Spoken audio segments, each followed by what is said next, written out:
Current ఛార్జీలకు సంబంధించి ఒక్క రూపాయి కూడా పెంచకుండా నాణ్యమైనటువంటి విద్యుత్ అందించడమే నా లక్ష్యం అని చెప్పి ఎన్నికలకు ముందు పదే పదే చంద్రబాబు నాయుడు గారు అనేక బహిరంగ సభల్లో ప్రకటన చేయడం జరిగింది. చంద్రబాబు నాయుడు అధికారంలోకి వచ్చిన తర్వాత ఈరోజు అది మారింది. బాబు వచ్చాడు, ఛార్జీలు పెంచాడు, ఇక బాదుడే బాదుడు అనేటువంటి కార్యక్రమానికి అన్నిటి మీద ఏ విధంగా అయితే ప్రజలను బాధాలను చూస్తున్నాడో అందులో భాగంగా ఈరోజు చంద్రబాబు నాయుడు కరెంటు ఛార్జీల విషయంలో కూడా బాదుడు అనేటువంటి కార్యక్రమాన్ని మొదలుపెట్టాడు. ఇప్పటికే నిత్యావసర ధరలు, కూరగాయల దగ్గర నుంచి నిత్యావసర ధరలు ఆకాశాన్ని అంటుతా ఉన్నాయి. దానితో పాటు వినియోగదారుడి మీద అనేక రకాలైనటువంటి భారాన్ని ఈరోజు మోపుతున్నాడు. చంద్రబాబు నాయుడు చెప్పినటువంటి హామీలను చూస్తే ఒక్క హామీ కూడా నిలబెట్టినటువంటి పరిస్థితులే దాదాపుగా 100 రోజుల పరిపాలన పూర్తి చేశాడు. 3 ఉచిత సిలిండర్లు ఇస్తానన్నాడు. అదేదో ఒక సిలిండర్ దీపావళి అని చెప్పని దాన్ని ఇంతవరకు వాయిదా వేసుకుంటూ వచ్చాడు. తల్లికి వందనం అది కనపడడం లేదు. కనపడేవాడికల్లా చెప్పాడు నీకు 15,000, నీకు 15,000, నీకు 15,000, నీకు 15,000 అని చెప్పి ఆ 15,000 రూపాయలు ఎట్టపోయిందో కనపడలేదు. ఒక్కొక్కరికి సంబంధించి మరలా చెప్పాడు నీకు 18,000, నీకు 18,000, నీకు 18,000, నీకు 18,000 అని చెప్పి ఒక్కొక్కరికి 1,500 లెక్కన మహిళలకి నేను 1,500 ఇస్తాను ప్రతి మహిళకి అని చెప్పినానని సంవత్సరానికి 18,000 రూపాయలు చెప్పాడు. దాన్ని ఊసేలేదు. ఉద్యోగాలు అది దానికి సంబంధించి సంతకం పెట్టి పక్కన పారేశాడు. మెగా డిఎస్సీ అన్నాడు. నిరుద్యోగ భృతి అన్నాడు. నిరుద్యోగ భృతి నుంచి అసలు మాట్లాడేటువంటి పరిస్థితే లేదు. అన్నదాతకి 20,000 అన్నాడు. 20,000 రూపాయలు ఇచ్చేటువంటి పరిస్థితి కనిపించడం లేదు. సరే పాప మహిళలకైతే ఉచిత బస్సు అని చెప్పి ఎప్పటికప్పుడు ఎమ్మెల్యేలు డిజిటల్ ప్లేట్లు వేసుకొని వచ్చేసింది. ఆగస్టు 15 అన్నారు, మళ్ళీ అక్టోబర్ 2 అన్నారు. అక్టోబర్ 2 కూడా రేపు వచ్చేసింది, కానీ ఉచిత బస్సు మాత్రం వచ్చినటువంటి పరిస్థితి లేదు. ఈ నేపథ్యంలో ఇచ్చినటువంటి హామీలను పక్కన పెట్టి ఒక పక్క అన్ని రకాల వినియోగదారుడి మీద, ప్రజల మీద ఈరోజు నిత్యావసర ధరలన్నీ పెరిగేటువంటి పరిస్థితుల్లో మరొకటి చంద్రబాబు హామీలు ఎగ్గొట్టి భారం మోపడానికి సిద్ధపడడం అనేటువంటిది దుర్మార్గమైనటువంటి విషయం. అందులో భాగంగా ఈరోజు విద్యుత్ ఛార్జీలకు సంబంధించి మరింతగా భారీగా పెంచేదానికి చంద్రబాబు నాయుడు ఈరోజు సిద్ధపడడం జరిగింది.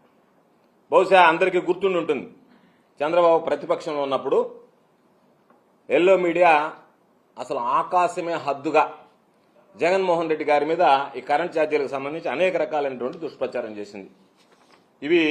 ఇవన్నీ కూడా ఒక్కొక్కటి 19/3/2024 నాడు వచ్చింది. 5 ఏళ్లు షాక్, ఎన్నికలని బ్రేక్, ప్రజలపై 18,817 కోట్ల భారం మోత. ఇది ఒకటి చంద్రబాబు నాయుడు గారు ప్రతిపక్షంలో ఉన్నప్పుడు వచ్చినటువంటిది. అదేవిధంగా మరొకటి బిల్లు చూసినా షాకే, విద్యుత్ ఛార్జీలపై జగన్ వంచన. మరొకటి గుట్టుగా షాక్, ఏడాదిలో 2,600 కోట్ల భారం. ఇది 22/11/2022 నాడు వచ్చింది. కరెంట్ షాక్, జనంపై ఒక్కసారే 1,400 కోట్ల భారం. ఇది ఎప్పుడు వచ్చింది?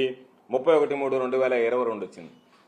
ఇవన్నీ కూడా అనేక సందర్భాలలో చంద్రబాబు నాయుడు ప్రతిపక్షంలో ఉన్నప్పుడు జగన్మోహన్ రెడ్డి గారి మీద ప్రచారం కాదు, దుష్ప్రచారం, వాస్తవాలు కూడా కాదు, దుష్ప్రచారం చేస్తూ వచ్చినటువంటి పత్రికల్లో ఆ రోజు పాపం రాయించుకున్నటువంటి పరిస్థితి.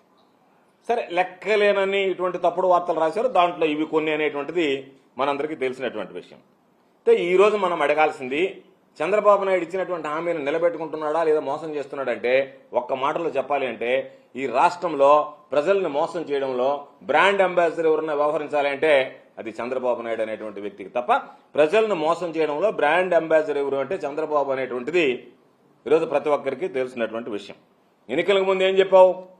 కరెంట్ ఛార్జీలు పెంచమని చెప్పావా లేదా? ఎన్నికలకు ముందు ఒక మాట, తర్వాత ఒక మాట మాట్లాడతావా?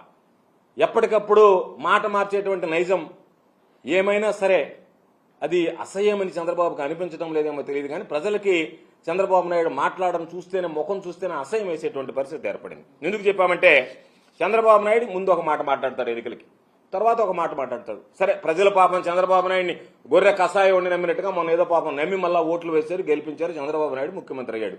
అయిన తర్వాత మరలా నావి ఏదో చెప్తారు కదా, కనకపు సింహాసనం మీద సునకాన్ని కూర్చోబెట్టిన అన్నట్టుగా చంద్రబాబు నాయుడు మరలా ముఖ్యమంత్రి అయినా సరే తన పాత వ్యవహారాలు శైలి అదేవిధంగా కొనసాగిస్తూ ఎన్నికలకు ముందు ఒక మాట, ఎన్నికల తర్వాత ఒక మాట. విద్యుత్ ఛార్జీలు పెంచమన్నాడు, ట్రూ అప్ ఛార్జీలు మొత్తం ఎత్తివేస్తానన్నాడు. ఎన్ని రకాలైనటువంటి బీరాల పలకాలను అన్ని రకాలైనటువంటి బీరాల పలికి ఈరోజు ఏరు దాటిన తర్వాత తెప్ప తగిలేసినట్టుగా చంద్రబాబు నాయుడు ఏం చెప్తున్నాడు అంటే, నేను ఎప్పుడు చెప్పాను ఎక్కడ చెప్పాను, ఏమి చెప్పాను అని చెప్పి చంద్రబాబు నాయుడు ఇప్పుడు మరలా మాట మార్చేటువంటి పరిస్థితి ఏర్పడింది. అందుకనే చంద్రబాబు నాయుడు ఎన్నికలకు ముందు ఏమి చెప్పాడు ఒక్కసారి ప్రజలకు కూడా గుర్తు చేయాల్సినటువంటి అవసరం. ఎందుకంటే మరలా మేము చెప్తే రేపు పత్రికలు అసలు చంద్రబాబు నాయుడు అటు చెప్పలేదని కొన్ని పత్రికలు రాయించవచ్చు చంద్రబాబు. వాస్తవం ఏందనేటువంటిది ఇది పులివెందల్లో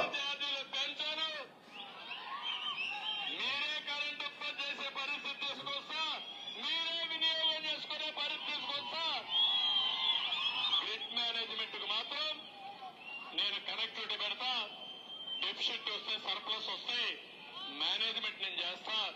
ఎప్పుడో టెక్నాలజీకి నాంది పలికిన వ్యక్తిని ఆ టెక్నాలజీ ఉపయోగించి కరెంటు ఛార్జీలు తగ్గించే బాధ్యత నాదని మరొకసారి మీ అందరికి హామీ ఇస్తున్నా.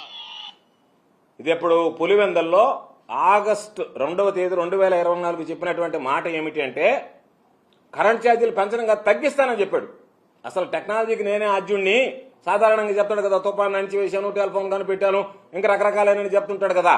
అదేవిధంగా నేను మామూలుగా ఈ టెక్నాలజీ కనిపెట్టా, గ్రిడ్ కనెక్టివిటీ ఇచ్చేస్తా, మీరే మీ ఇంట్లో వంట చేసుకున్నట్టుగా కరెంట్ తయారు చేసుకోవచ్చు, తయారు చేసుకుని దాన్ని ఇస్తే సర్ప్లస్ ఉందా డెఫిసిట్ ఉందా సర్దుబాటు చేస్తా, ఒకవేళ ఏదన్నా ఉంటే ఇంకా తగ్గించి మీకు వెనక్కి డబ్బులు ఇస్తా, అందుకని మీకు ఉండేటువంటి కరెంట్ ఛార్జీలను తగ్గిస్తా, పెన్షన్ కాదు తగ్గిస్తానని చెప్పి పులివెందుల్లో 2వ తేదీ ఆగస్టు 2024 సెలవు ఇచ్చాడు.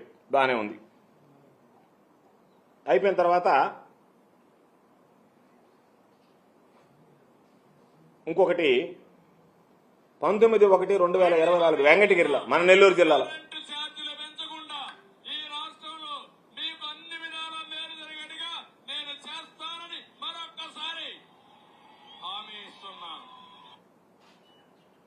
కరెంటు ఛార్జీలు పెంచను అని మరొక్కసారి హామీ ఇస్తున్నా. ఇది బాగానే ఉంది వెంకటగిరిలో.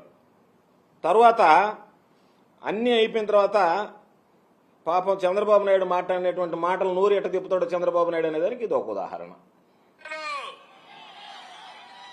మళ్ళీ చెప్తున్నా, నాణ్యమైన కరెంటు రావాలంటే, కరెంటు రేట్లు పెరగకుండా ఉండాలంటే తెలుగుదేశం జనసేన రావాలి. అంటే కరెంటు పెంచకుండా నాణ్యమైన కరెంటు రావాలంటే జనసేన తెలుగుదేశం రావాలి అన్నాడు. అధికారంలోకి వచ్చాడు. విలేకరు అడిగిన ప్రశ్న చూడని చెప్పాడు. విద్యుత్ అందజేస్తా ఉన్నారు, అట్లాగే లాసెస్ నువ్వు చెప్తున్నావు నాకు, నేను ఉండే వాస్తవ పరిస్థితి అర్థమైంది కదా చంద్రబాబు నాయుడు మోసం. ఎందుకంటే మరలా ఎలక్ట్రానిక్ రికార్డు మీ ముందు డిస్ప్లే చేయడానికి కారణం ఏంటంటే పాపం ప్రజలు కూడా మర్చిపోయి ఉంటారు చంద్రబాబు నాయుడు చెప్పినటువంటి అబద్ధాలు, ఇది ఒక అబద్ధం కదా అని చెప్పింది. కాబట్టి 5 సంవత్సరాల్లో కరెంటు పెంచను అని చెప్పి 2023 ఆగస్టు నాడు ఒక ప్రకటన చేశాడు పులివెందుల్లో.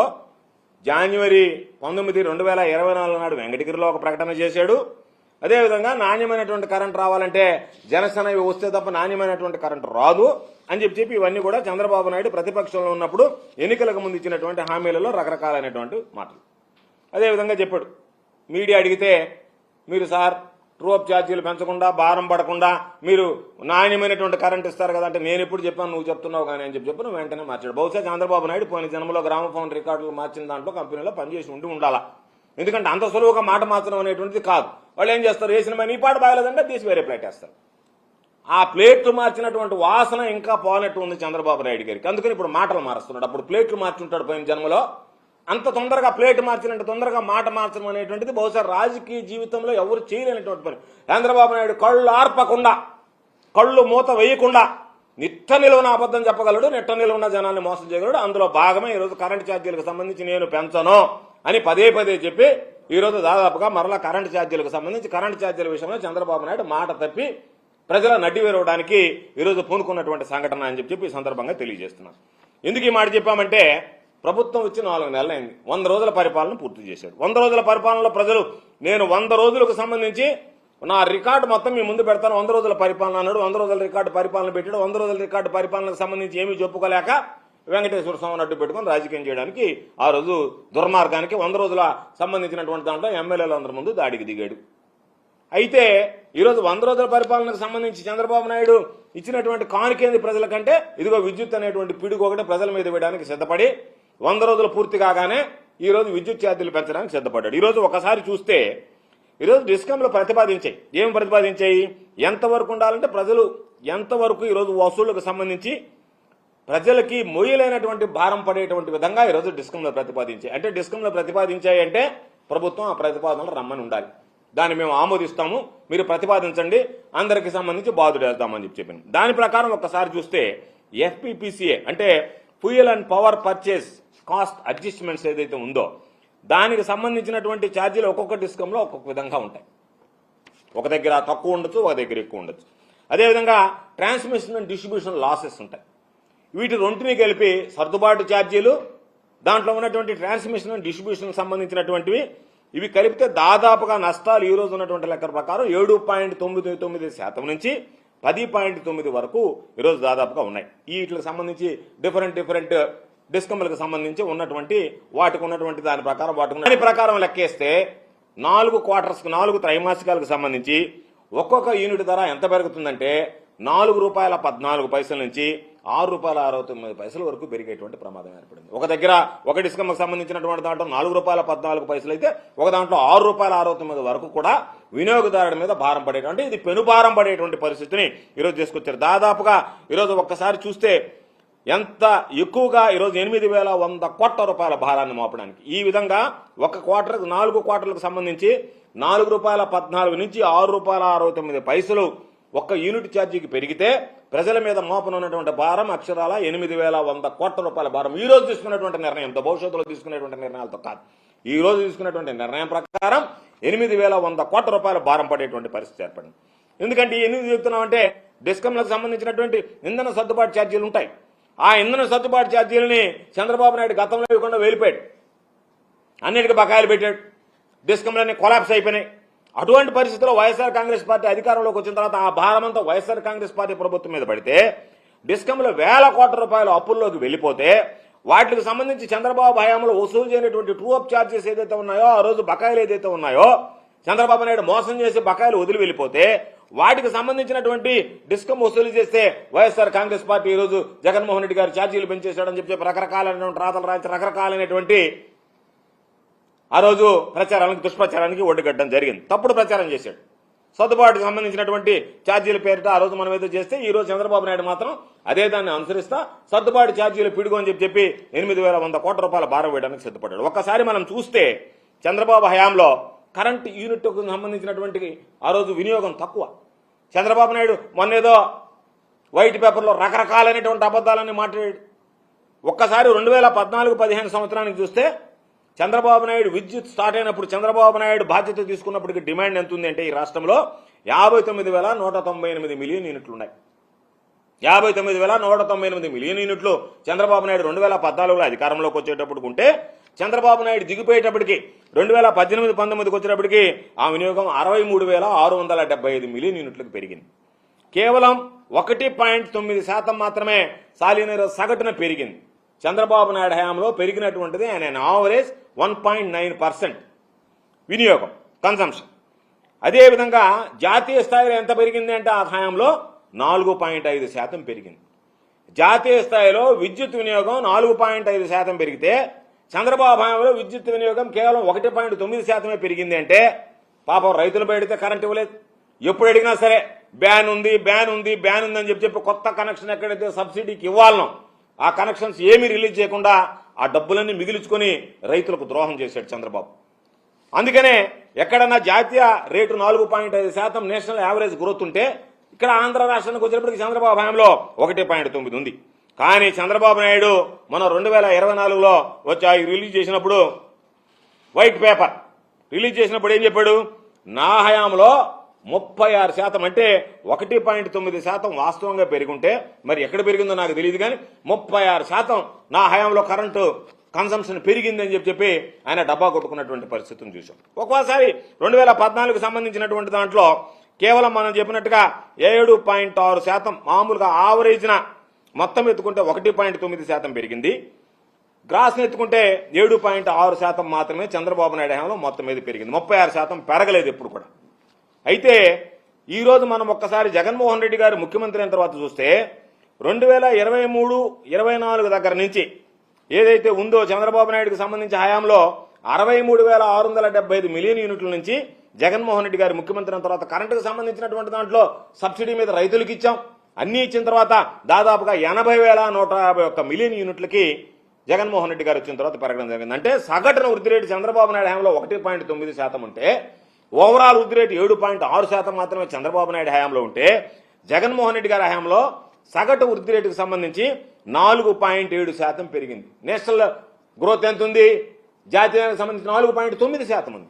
అంటే దాదాపుగా ఈ దేశంలో ఎంత సగటున వినియోగం పెరిగిందో ఆంధ్ర రాష్ట్రంలో ఆ స్థాయిలో విద్యుత్ వినియోగం పెరిగేటువంటి విధంగా ఎక్కడ అవసరమైతే అక్కడ సబ్సిడీ అనేది చూడకుండా రైతులకు అండగా నిలవాలనేటువంటి ఉద్దేశంతో బ్యాన్ అనేటువంటిది లేకుండా ఎప్పటికప్పుడు వాళ్ళకి సంబంధించినటువంటి ఆ కరెంట్ కనెక్షన్లు విడుదల చేయగలిగాం. కాబట్టి దాదాపుగా ఓవరాల్ గా 25% పెరిగింది. ఎన్ఎన్ యావరేజ్ 4.9%, ఈరోజు నేషనల్ యావరేజ్ ఉంటే 4.7% మంది పెరిగింది. కాబట్టి చంద్రబాబు నాయుడు హయాంలో ఓవరాల్ గా పెరిగినటువంటి 7.6%, జగన్మోహన్ రెడ్డి గారి హయాంలో పెరిగినటువంటి 25%. అదేవిధంగా ఆవరేజ్ చేసుకుంటే చంద్రబాబు నాయుడు హయాంలో పెరిగినటువంటి 1.9%, జగన్మోహన్ రెడ్డి గారి హయాంలో పెరిగినటువంటి ఓవరాల్ గా ఎత్తుకుంటే 4.7%. కాబట్టి ఎవరి హయాంలో కరెంటు ఎంత వినియోగం పెరిగింది, ఏ విధంగా ఇచ్చామనేటువంటిది ప్రత్యేకంగా చెప్పాల్సినటువంటి అవసరం లేదు. చంద్రబాబు నాయుడు ఉన్నప్పుడు దాదాపుగా 2014లో వస్తే 4,300, చంద్రబాబు పుణ్యమాయని అవి దాదాపుగా 20,000 కోట్లకు పైన చేరిపోయి. అంటే చంద్రబాబు చెప్పాడు కదా నేను ఆద్యుడిని టెక్నాలజీకి అని చెప్పి అన్ని రంగం విడిపడకుండా మాట్లాడి చంద్రబాబు నాయుడు హయాంలో జరిగింది ఏదన్నా ఉంది అంటే గతంలో ఆ రోజు 2014-2019 మధ్య 8,000 మెగావాట్లకు సంబంధించి అధిక ధరలకు కొనడం జరిగింది. దాదాపుగా దాన్ని ఏం చేశాడు? 25 సంవత్సరాలు, సంవత్సరానికి 3,000 కోట్ల రూపాయలు భరించేటట్టుగా నష్టాన్ని 25 సంవత్సరాలకి 75,000 కోట్ల రూపాయల భారం ఆంధ్ర రాష్ట్ర ప్రజల మీద, ప్రభుత్వం మీద వేసిపోయాడు తప్ప చంద్రబాబు నాయుడు విద్యుత్ రంగానికి ఆయన సంస్కరణలు అనేటువంటివి ఆయన సొంతానికి ఉపయోగపడ్డాయి తప్ప ప్రజల మీద పెనుభారం మోపింది. డిస్కంలు అన్ని కూడా ఈరోజు కోలుకోలేనటువంటి దెబ్బతినిపోయింది. ఎందుకు? పీపీఎల్ పవర్ పర్చేజ్ అగ్రిమెంట్లు చూసాం. సోలార్ కరెంటుకు సంబంధించి ₹5.25 నుంచి ₹5.90 కొనుగోలు చేశాడు. చేసి ఇంటెన్షనల్ గా థర్మల్ విద్యుత్ ఏదైతే ఉందో దాన్ని తగ్గించేటువంటి విధంగా ఈరోజు ఇబ్బందుల పాలు చేసినటువంటి పరిస్థితి. కరెంటు సంబంధించి ఏం చెప్పాడు? 2014 ముందు కరెంటు తీగల మీద బట్టలారేసుకోవాల్సిందని చెప్పి దానిని నిజం చేస్తా కేవలం చంద్రబాబు నాయుడు కరెంటుకు సంబంధించినటువంటి బకాయిలు చెల్లించకుండా మీరు ఇస్తే ఇవ్వండి లేకపోతే మీరు మూత వేసుకోండి అన్నట్టుగా డిస్కంలకు సంబంధించి ఇవ్వాల్సినటువంటి సబ్సిడీ ఇవ్వకుండా ఎగ్గొట్టి వెళ్ళిపోతే జగన్మోహన్ రెడ్డి గారు ఉచిత విద్యుత్ సంబంధించినటువంటి చంద్రబాబు బకాయిలు కూడా జగన్మోహన్ రెడ్డి గారి హయాంలో మనం ఇవ్వడం జరిగింది. ఒక్కసారి చూస్తే ఉచిత విద్యుత్కు సంబంధించి జగన్మోహన్ రెడ్డి గారు 43,744 కోట్ల రూపాయలు జగన్మోహన్ రెడ్డి గారి ప్రభుత్వంలో ఉచిత విద్యుత్తుకు సంబంధించినటువంటి సబ్సిడీ కింద ఈరోజు డిస్కంలకి, పంపిణీ సంస్థలకి ఈరోజు ఇవ్వడం జరిగింది. 43,744 కోట్లు. చంద్రబాబు నాయుడు 2014 నుంచి 2019 వరకు కేవలం 8,845 కోట్లు మాత్రమే సబ్సిడీ రూపంలో ఇచ్చి బకాయిలు పెట్టి వెళ్ళిపోయాడు. ఆ బకాయిలు 8,845 కోట్ల బకాయిలు కూడా జగన్మోహన్ రెడ్డి గారు చెల్లించినటువంటి పరిస్థితి. కాబట్టి ఈరోజు మామూలుగా ఏది చూసినా సరే చంద్రబాబు నాయుడు అనేటువంటి వాడికి ఏదో ఒక విధంగా ఎగ్గొట్టి వెళ్ళిపోవాలనేటువంటి ఆలోచన తప్ప ఏ మాత్రం ఇవ్వాలనేటువంటి ఆలోచన ఎన్నడూ కలగదు. అందులో భాగంగానే ఈరోజు మరలా అన్ని విధాలా కూడా ఇబ్బంది పడేటువంటి విధంగా, అన్ని రకాలుగా ప్రజలు ఇబ్బంది పడాలనేటువంటి విధంగా ఈరోజు ట్రూ అప్ ఛార్జెస్ అని, సర్దుబాటు ఛార్జీలని రకరకాలుగా వాళ్ళ మీద పెనుభారాన్ని మోపడానికి ఈరోజు చంద్రబాబు నాయుడు తీసుకున్నాడు. చంద్రబాబు నాయుడు గతంలో తీసుకున్నటువంటి నిర్ణయాలు కూడా వైట్ పేపర్ అప్పుడు చెప్పాం, మరలా చెప్తున్నాం. చంద్రబాబు నాయుడు అధిక ధరలకి విద్యుత్ కొనుగోలు చేసి స్వార్థ ప్రయోజనాల కోసం రాష్ట్ర ప్రయోజనాలను తాకట్టు పెడితే జగన్మోహన్ రెడ్డి గారు సెంట్రల్ గవర్నమెంట్, కేంద్ర ప్రభుత్వం ఉన్నటువంటి సెక్యూతో కేవలం యూనిట్కి సంబంధించి ₹2.49కే అత్యంత పారదర్శకంగా కొనుగోలు చేయడానికి ఆయన ముందుకు రావడం జరిగింది.